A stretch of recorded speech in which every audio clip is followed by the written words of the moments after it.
tardes tengan todos ustedes, sean bienvenidos a este segundo día de actividades de este magno simposio internacional Revolucionando Juntos por la Salud. El día de hoy hemos invitado a un doctor con una trayectoria fenomenal. Él es egresado de la Universidad Veracruzana, además ha sido director de la Facultad de Medicina de la Universidad Veracruzana del campus Poza Rica Tuxpan. Su especialidad la hizo en el Centro Médico Nacional del Noroeste, en el Hospital número 25 del Seguro Social en Monterrey, Nuevo León. Cuenta con 21 años de experiencia en la docencia, sumándole a esto 25 años como médico anatomopatólogo. Ha sido coordinador de las academias de la Universidad Veracruzana. Además, es docente de la Facultad de Odontología de la Universidad Veracruzana. Él es el doctor Benjamín Sony Trinidad, quien nos hablará de la toma e interpretación del Papa Nicolau. Adelante, doctor, le escuchamos con atención. Bueno, pues buenas tardes. Saludo con mucho afecto y amor y agradecimiento a todos los organizadores de este simposio internacional Revolucionando Juntos por la Salud. Mis felicitaciones porque a pesar de la contingencia a nivel mundial, la enseñanza y el aprendizaje son mejores que cualquier virus. Así que felicidades. Y vamos a empezar con la ponencia de este día. Bueno, es un manual que hicimos de toda mi experiencia sobre la toma e interpretación del Papa Nicolau. El cáncer cervicuterino, diagnóstico, prevención y control. Cada año surgen en todo el mundo casi 500,000 de casos nuevos del carcinoma cervicuterino, la mitad de los cuales mueren a consecuencia de esta neoplasia. Estas cifras se relacionan estrechamente con el nivel socioeconómico bajo. Por ello, la carga de la enfermedad afecta intensamente a los países en desarrollo, como el nuestro. En la actualidad, entendemos las causas del cáncer cervicuterino, lo que ha hecho posible el desarrollo de esta neoplasia. Y se han creado métodos de prevención que se están adoptando en la práctica médica. México presenta un cúmulo de factores de riesgo para el cáncer cervicuterino. La prevalencia del virus del papiloma humano, la paridad elevada en la mayoría de los grupos sociales. El programa de tamizaje cubre de manera limitada a gran parte de la población. Esperamos que este manual de técnica de la toma del Papa Nicolau sea el inicio de una era en la que se observe una drástica reducción de esta neoplasia en el país, así como también en nuestro estado de Veracruz. Toma e interpretación de Papa Nicolau. Dr. Benjamín Sony Trinidad, médico anatomopatólogo. George Nicolás Papa Nicolau, 1883-1952. A él le debemos esta técnica que lleva su apellido. La técnica del Papa Nicolau. Es un doctor griego que se dedicó mucho a la investigación. Gracias a él, y él, a pesar de que físicamente no está, pero este legado que nos dejó sigue vivo entre nosotros. Y un recordatorio sobre la histología. Siempre le digo a mis alumnos que es importante que no pierdan la histología. Nosotros aquí tenemos, por ejemplo, que relacionarnos desde el punto de vista anatómico e histológico para las tomas del Papa Nicolau con el epitelio de la vagina, con el epitelio del exocervix, y con el epitelio del endocervix, y con la cavidad uterina, o sea, con el endometrio. Entonces, el epitelio de la vagina y del exocervix es un epitelio plano estratificado, no queratinizante, y en el endocervix tenemos glándulas revestidas por un epitelio más débil, frágil, porque es un epitelio simple cilíndrico. Entonces hay que conocer los epitelios de estas estructuras anatómicas. Algo que me costó mucho trabajo, este documento o esta información clínica. Nosotros a veces no tenemos ese contacto directo con el ginecólogo o con el químico o con el médico general, con los que hacen las tomas del Papa Nicolau. Entonces, solamente a través de un reporte de datos clínicos es como uno conoce a la paciente. Por eso es importante que se llenen toda esta información, desde el nombre de la paciente, desde la edad de la paciente, la fecha en que se hace el estudio, las gestaciones, si toma anticonceptivos, su fecha de última menstruación, si tiene síntomas. Siempre es importante preguntar cuándo fue su último DOC. Estadísticamente, los pacientes que se dejan más de 3 años de hacerse el Papá Nicolau, pues siempre el grado de que salgan positivos es mayor. Entonces hay que preguntarles cuándo fue su último, qué resultado tuvo, si le dieron tratamiento y dónde se lo practicó. Es importante también que me digan a mí el service, cómo lo ven, sus características, si alguna sintomatología. Y las herramientas que tomamos o los utensilios que se utilizan para una buena toma del Papá Nicolau, podemos utilizar desde las espátulas, abatelenguas, el cepillo o el Cytobruz, que es lo más importante. Y aquí vamos a ver los extendidos más adelante, cómo se debe de hacer. Esto ha cambiado últimamente. Aquí tenemos demostración de su aplicación in situ con extracción simultánea de células del exocervix y el endocervix. Aquí nosotros utilizamos la espátula de aire. Una vez en el cervix se hace una rotación de 360 grados para obtener células del exocervix y el Cytobruz para obtener células del endocervix. Es importante qué tanto vamos a introducir del cepillito. A mayor edad hay que introducir más el cepillito, porque la zona de transición en una paciente ya menopáusica o posmenopáusica se introduce más. La zona de transición se le llama zona de transición cuando se une el epitelio escamoso con el epitelio simple y cilíndrico. Es la unión de los dos epitelios. Esa es la zona de transición y es importante obtener células de ese sitio porque en el 95% nace el cáncer de esa zona. Entonces, a mayor edad hay que introducir más el cepillito. Extendido de la muestra.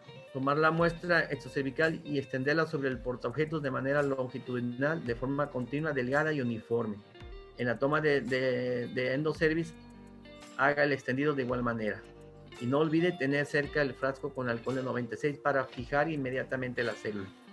Antes se hacían el extendido de manera circular, pero eso empalmaba las células y engrosaba el frotis. Entonces, antes se utilizaba, por ejemplo, todavía algunos laboratorios utilizan el fijador, un Cyto Spray, pero aquí en Poza Rica, en esta zona que es de mucho calor, se derrite, entonces queda adherido el papel con que envuelve la laminilla. Entonces, el mejor fijador es el alcohol del 96%. Ya tenemos ejemplo del exocervix y del endocervix, sus extendidos. Orientación de la muestra, aquí otro ejemplo. En la laminilla siempre tenemos que dejar el nombre de la paciente, ese espacio para el nombre de la paciente y hacer un extendido, ya sea uno hacia abajo, el otro hacia arriba, o los dos hacia abajo o los dos hacia arriba. No hay ningún problema. El frotis normal. ¿Qué es un frotis normal? Es un número de células escamosas bien conservadas que pueden verse fácilmente y que cubren más del 10% de la superficie de la laminilla. Presencia de células del endocervix o de la zona de transformación en pacientes si tienen el cervix. Nota, el material satisfactorio de la zona de transformación debe contener por lo menos 2 conglomerados de células endocervicales y o células de metaplasia bien conservadas. Cada conglomerado de no menos de 5 células. Esta definición aplica a mujeres premenopáusicas o posmenopáusicas con cervix, excepto en el caso de atrofia marcada, en la cual las células de metaplasia y las endocervicales no se pueden distinguir de las células de aspecto parabasal. ¿Qué quiere decir esto?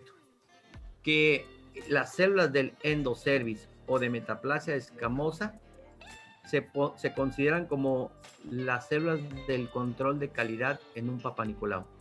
Si en un frotis no se obtienen este tipo de células, la toma puede ser que esté limitada, para no decir mal tomada. Entonces, estas son las células del control de calidad para una buena toma del Papá Nicolau. Las pacientes atróficas, a veces es difícil observarlas, y más si no hacen una buena toma.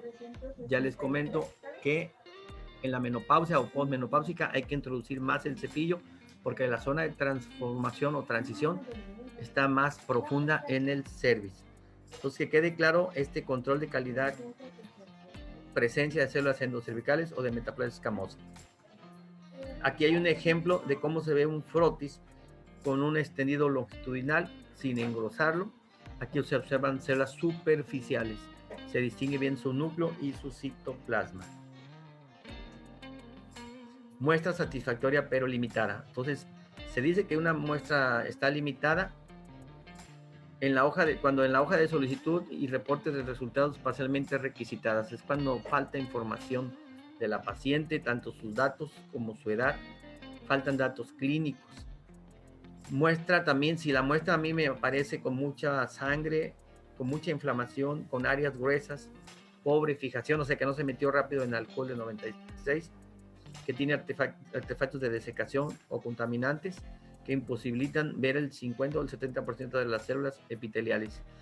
Y otra, ausencia de células endocervicales y de la zona de transformación, o sea, de metaplasia escamosa.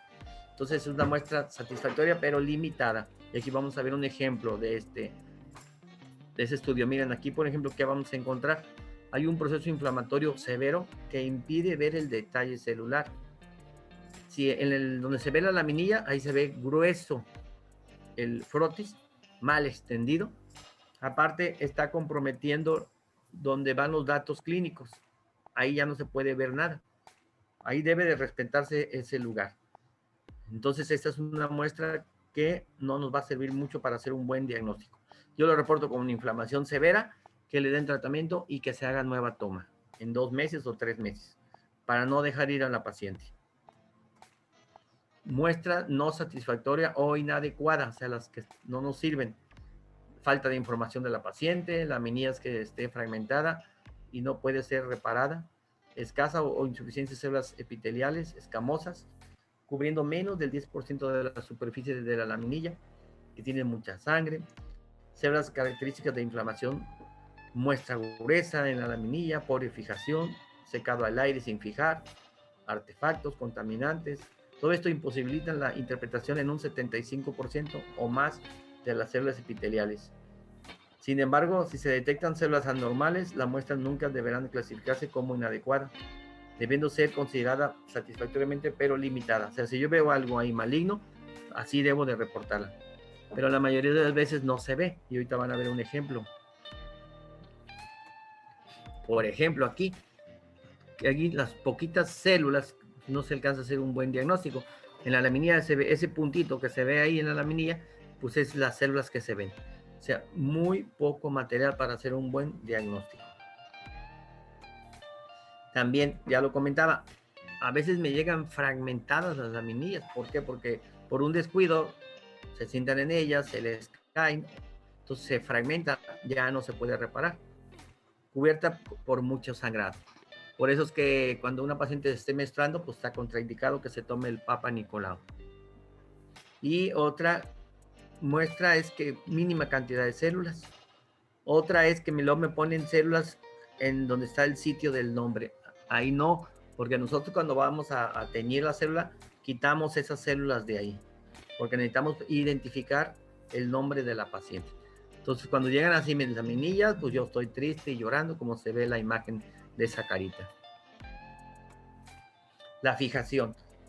El mejor fijador que tenemos nosotros en Papa Nicolau es el alcohol de 96%.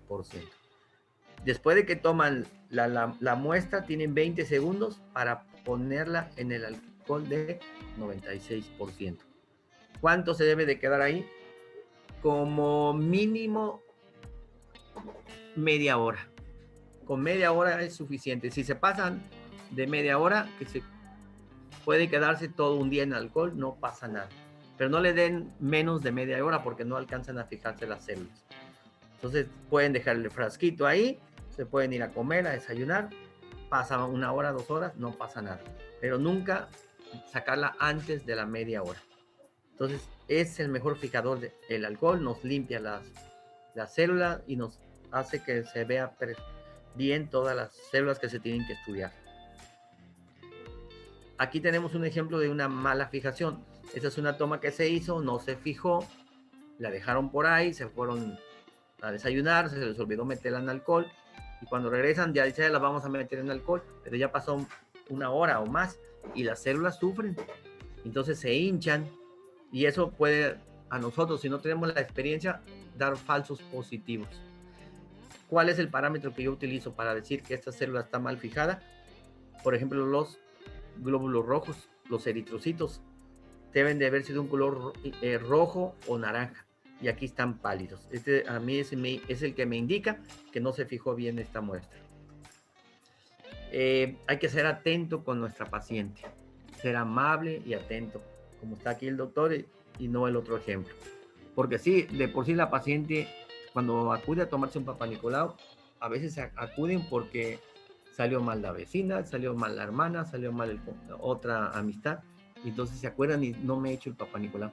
Entonces ya van con temor. Entonces tenemos que darles esa confianza para hacer una buena toma del Papá Nicolau, porque ahí está el éxito para hacer un buen diagnóstico. Ser atento y amable con la paciente, informar claramente las condiciones necesarias para la toma, no tomar DOC si la paciente se encuentra menstruando. Si presenta sangrado anormal, entonces sí hay que tomar la muestra. Hay que limpiar lo que se pueda, quitar un poco el exceso de sangre y hacer una buena toma, porque los cánceres invasores dan sangrados. Y si la mandas a tu casa y le dices que se venga cuando deje de sangrar, pues nunca va a ir. Entonces hay que limpiar bien el frotis de sangre y hacer la toma. Estos puntos son muy importantes, ya que dependiendo del trato, la paciente se sentirá en confianza para proporcionarnos sus datos y hacer una buena toma del Papá Nicolau. Tenemos las células del exocervix, o sea, del epitelio plano, estratificado, no queratinizante. Y ahí tenemos qué células vamos a estudiar al microscopio: las superficiales, las intermedias, las basales o parabasales. Cada una de ellas, de acuerdo a su ciclo menstrual, se van a desarrollar. Por eso es importante la fecha de última menstruación. Las células superficiales se liberan más en la fase estrogénica o proliferativa, que es antes de la ovulación. Las células intermedias se liberan más en la fase progestacional o secretora, después de la ovulación. Y las células parabasales y basales las vamos a observar en pacientes atróficas, menopáusicas o perimenopáusicas. Por eso hay que anotar la fecha de última menstruación. Hemos tenido casos que hemos diagnosticado por el Papá Nicolau, tumores. Hay tumores de ovario que liberan estrógenos. A mí me llega una paciente de 80 años de edad, por decir, pues lo que yo debo de encontrar en ese Papá Nicolau o en ese frotis son células parabasales y basales. En cambio, yo ese día vi pura superficial. Entonces le hablé al médico y le dije, oye, ¿le estás dando algunos estrógenos locales? No, entonces algo le está produciendo estrógenos. Y sí, se hizo ya un estudio y traía un tumor en los ovarios. Así que ojo con esta información. Las células del endocervix, importantísimas, porque ya les dije que es la célula del control de calidad del Papá Nicolau.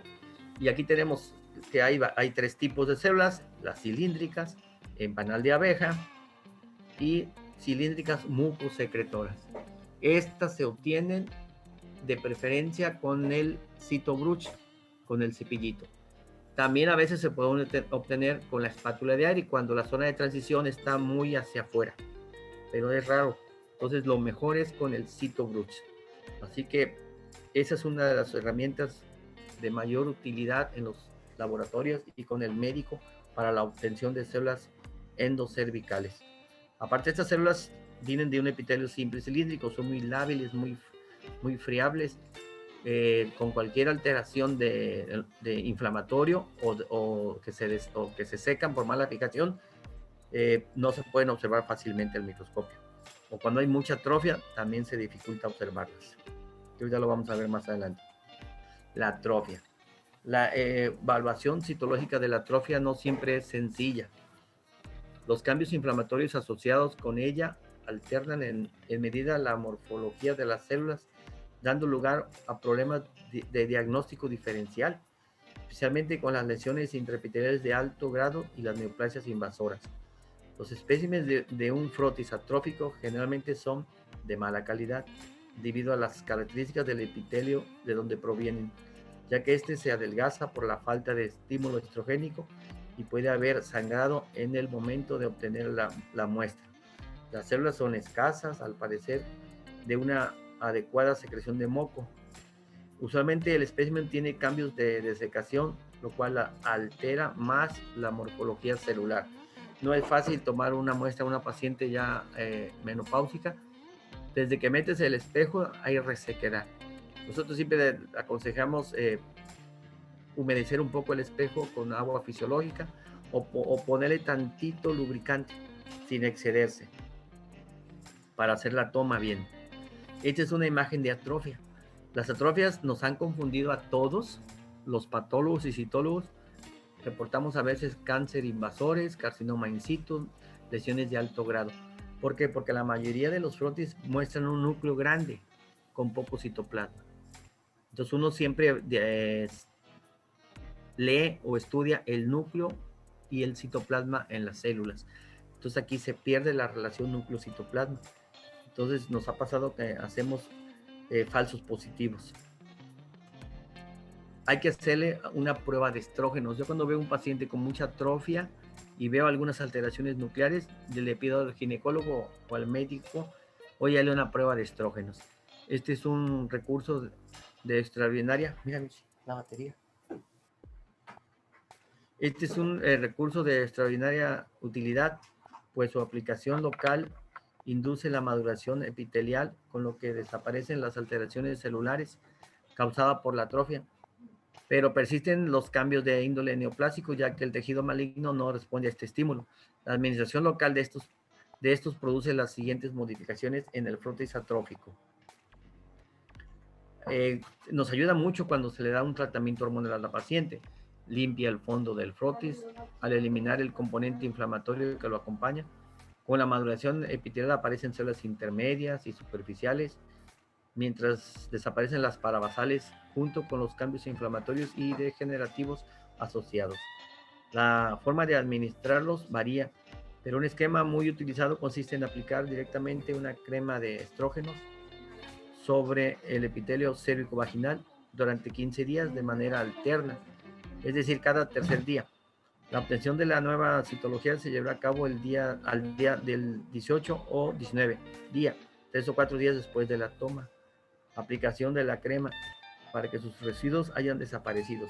Este esquema se basa en que los efectos de los estrógenos aparecen de 12 a 15 días después de su aplicación.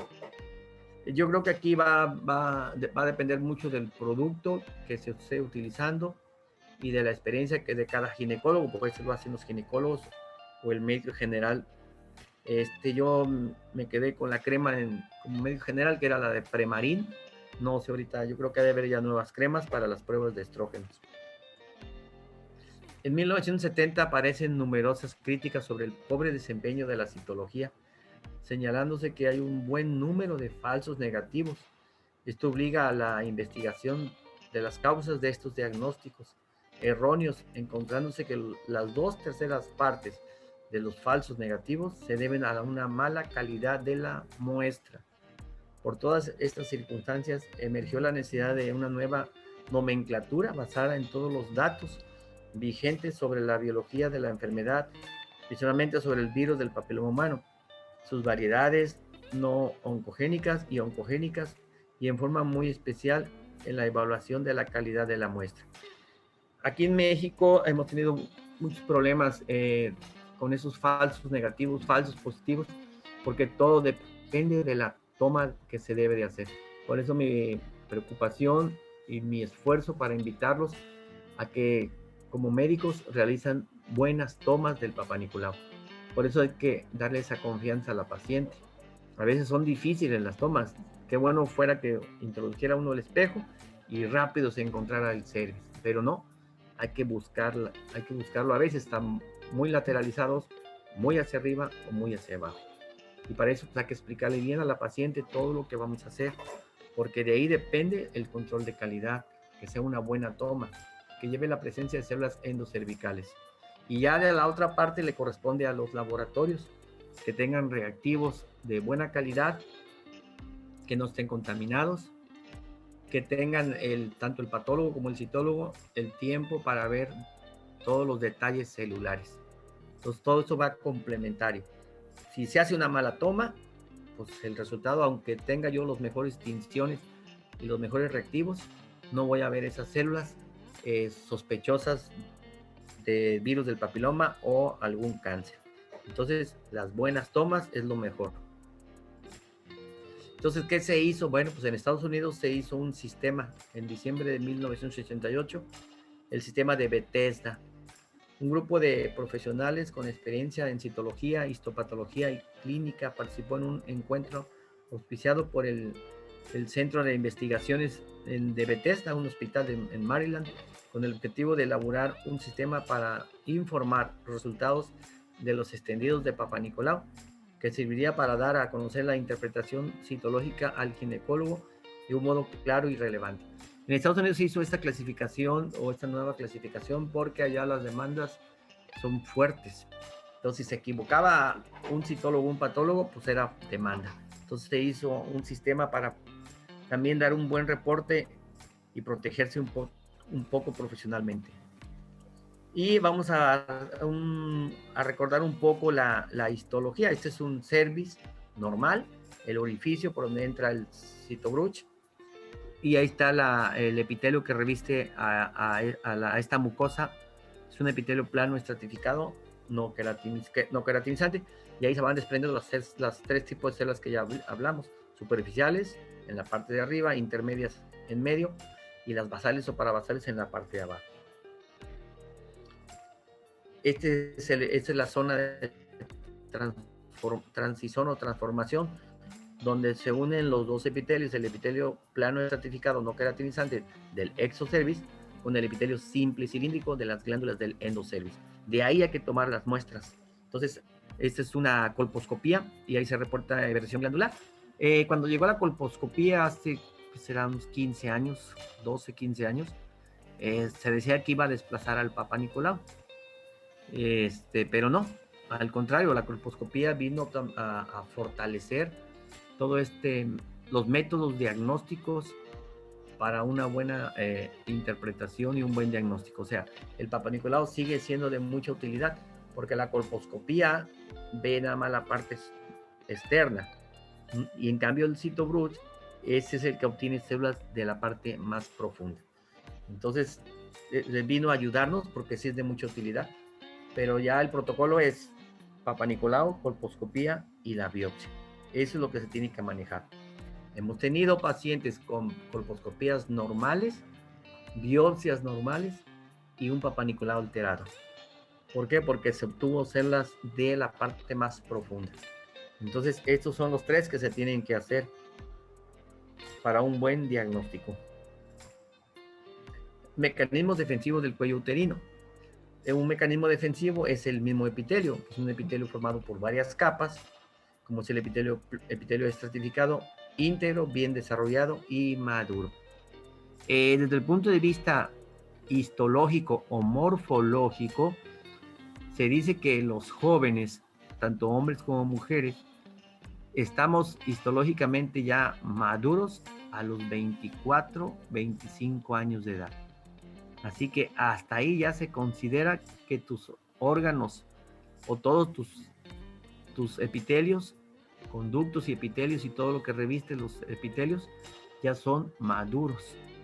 Entonces, hoy en día, la mayoría de las jóvenes no tienen ese epitelio maduro y empiezan a tener una vida sexual activa a edades muy tempranas y eso hace que el epitelio sea muy frágil para los procesos inflamatorios y sobre todo para el virus del papiloma humano.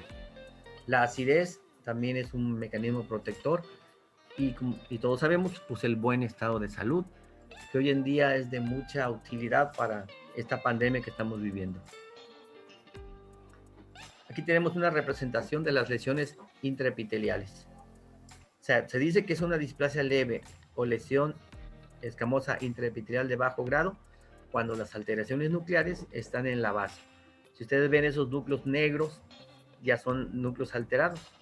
Entonces, cuando están en la base, se dice que es una displasia leve o lesión de bajo grado.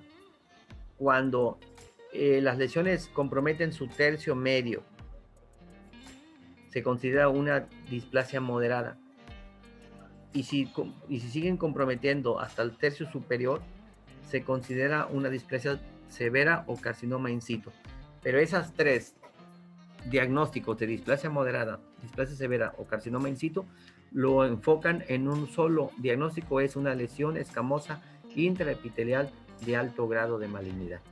Es que antes o todavía es difícil decir al microscopio, esto es una displasia moderada o es severa, o sea, no es fácil, o es severa o es un carcinoma in situ, o sea, no es fácil. Entonces, ¿qué hicieron con el sistema de Bethesda? Pues dijeron, vamos, estos tres diagnósticos los vamos a integrar a uno solo. Y así decimos lesión escamosa intraepitelial de alto grado de malignidad, porque después se tiene que hacer la biopsia, la colposcopía, y ya se corrobora. De ahí tenemos un ejemplo de cómo se ven las células en una neoplasia intraepitelial cervical, las células en una neoplasia intraepitelial de alto grado, displasia moderada, y una displasia severa. Entonces aquí tenemos los ejemplos, son núcleos hipercromáticos, citoplasma irregular, no es el citoplasma clásico de una célula plana, ni cúbica, ni cilíndrica. Eso ya se vio en histología. Un virus del papiloma humano, esos coilocitos que se ven ahí, alrededor del núcleo, un carcinoma in situ, toda esa celularidad, y un carcinoma invasor, esas células de abajo, en un fondo necrótico hemorrágico, sucio, con detritos celulares. Aquí tenemos un ejemplo de los métodos diagnósticos, o sea, los métodos de uno hace el reporte diagnóstico. Ya habíamos dicho que el Bethesda es el reporte que utilizamos cuando tenemos lesiones ya confirmativas de bajo grado o alto grado. Tenemos el NIC, neoplasia intraepitelial cervical. Tenemos la nomenclatura de las displasias y la clasificación de Papá Nicolau. Y hay dos términos que se han utilizado nuevos, el ASCUS y el ASCUS, que son lesiones de bajo grado o alto grado, pero es cuando nosotros tenemos esa duda, o es de alto grado o es de bajo grado, o es una displasia, o sea, cuando hay duda se pone así. Yo le pongo siempre lesiones atípicas, y ya después ya se tiene que confirmar o descartar con la colposcopía o la biopsia. Las diferencias entre las lesiones que son de alto o bajo grado, por ejemplo, todos sabemos que los subtipos del virus del papiloma 6 y 11, pues siempre nos va a dar una lesión de bajo grado, el 16 y el 18 una lesión de alto grado. Y hoy en día todos sabemos que hay más subtipos, 300 subtipos de virus del papiloma humano. La definición en el ASCUS son células atípicas sugestivas de bajo grado. En la de ASCUS, células atípicas que no permiten excluir una lesión de alto grado. No es fácil. La incidencia, hasta aquí podemos tener que son menores del 3%, de la otra es del 5 a 10% de todos los diagnósticos de lesiones de alto grado del ASCUS. 66% de las lesiones de bajo grado regresan, ojo con eso. Una paciente con una displasia leve o una lesión de bajo grado con desinflamatorios, con antioxidantes, la mayoría de ellas se recuperan. O sea, no querer meter a una paciente a quirófano con una lesión de bajo grado o un NIC1. Entonces, con tratamiento y cuidados, una buena dieta, se recupera esa paciente. Y en las lesiones de alto grado, cuando tenemos sospecha de una lesión de alto grado, del 24 al 40% van a desarrollar un NIC3. ¿En qué tipo de células encontramos estas alteraciones? Generalmente en células maduras, en las de bajo grado, y las otras en células inmaduras. Y esto nos retoma la metaplasia.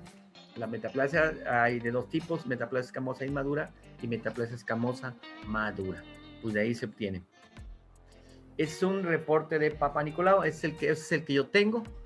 Es un reporte sencillo, desde el nombre de la paciente, el médico, la ciudad, la fecha de la toma, el diagnóstico clínico que nos proporciona, el número citológico que llevamos, la edad, la fecha de última menstruación. Y yo aquí lo hago descriptivo, células epiteliales con alteración inflamatoria, ahí le pongo si es leve, moderada, severa, inespecífica cuando no encontramos un agente que podemos diagnosticar con la tinción de hematoxilina y auxina, y cuando se ve cándida, pues se pone también ahí leve por cándida, si es gardnerella, leve por gardnerella, si es tricomonas, leve por tricomonas. Y yo aquí tengo toda la celularidad que encuentro y lo reporto, lo cuantifico con crucecitas. Si veo glóbulos rojos, pongo una cruz o dos o tres. Si son más de dos cruces, ya lo considero como que hay un sangrado y lo marco en sangrado. Leucos, yo pongo si de 1 a 2 es leve, 3 leucos moderada y son de 4 a 5 leucos ya la reporto como una severa. Los macrófagos también pueden estar. Leptotris, esa es la flora basilar, Leptotris, Dodele, Cocoide y flora basilar se reportan también. Y ya también reportamos actinomisis, cándida, tricomonas, garnerela, si veo colonias bacterianas y así sucesivamente. Y en las lesiones que yo veo, si veo endocitólisis, metaplasia madura, inmadura, si yo veo células de reserva o reparación o células de erosión. Entonces aquí yo voy marcando si también veo coilocitos, disqueratocitos, el virus del papiloma humano. La evaluación hormonal la hacemos, pero les digo que el sitio indicado para una valoración hormonal, tercio medio superior de vagina. Ese es el sitio indicado y confiable para una valoración hormonal. Tercio medio superior de vagina. Para ver esos valores estrogénicos.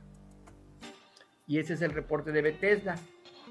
Aquí también reportamos células anormales, lesiones escamosa intraepitelial de bajo grado de malignidad.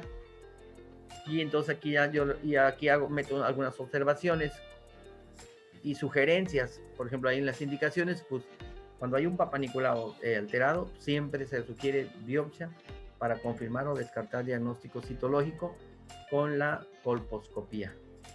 Y en las observaciones ya pongo displasia leve o NIC1, si es una lesión de bajo grado. Si es una lesión intraepitelial de alto grado, ya lo manejamos como displasia moderada o displasia severa, carcinoma in situ, carcinoma in situ, o NIC2 cuando son lesiones de alto grado. El cáncer del cuello uterino tendría la misma morbilidad y mortalidad en todos los países si no fuera porque en los más desarrollados se han implementado en forma eficiente las técnicas de diagnóstico precoz y de tratamiento efectivo de la enfermedad en toda la población.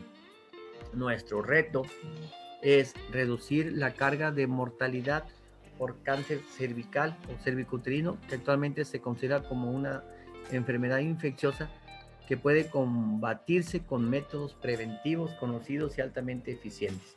¿Cuál es ese método preventivo y altamente eficiente? La toma del Papa Nicolau. Entonces, esto es importantísimo. Por eso mi preocupación para que ustedes aprendan a hacer buenas tomas del Papa Nicolau. Hace como 10 años vino unos japoneses a capacitar a todo el sector salud. O sea, y regalaron a todo el sector salud aquí en Veracruz los microscopios, los reactivos, y lo único que pedían ellos es capacitar al personal para las tomas del Papa Nicolau. Y se hizo, yo también estuve ahí presente en esas pláticas, y se bajó mucho la incidencia del carcinoma cervicouterino. Hoy en día todos sabemos que la causa de muerte de cáncer es mama, y descuidamos un poco el cervicouterino y también ya se está incrementando. Casi los dos están peleando los primeros lugares. Entonces, por eso es importante las buenas tomas del Papa Nicolau. Espero que sus dudas queden resueltas, y cualquier duda, pues vamos a vernos más adelante en el panel de preguntas y respuestas. Gracias por su atención y nos vemos pronto. Muchísimas gracias, doctor, por esta fenomenal y muy enriquecedora ponencia. Nos vemos en un momento en la página de Facebook Bullying, un problema que tiene solución, para resolver todas y cada una de las preguntas que tengan. Muchas gracias.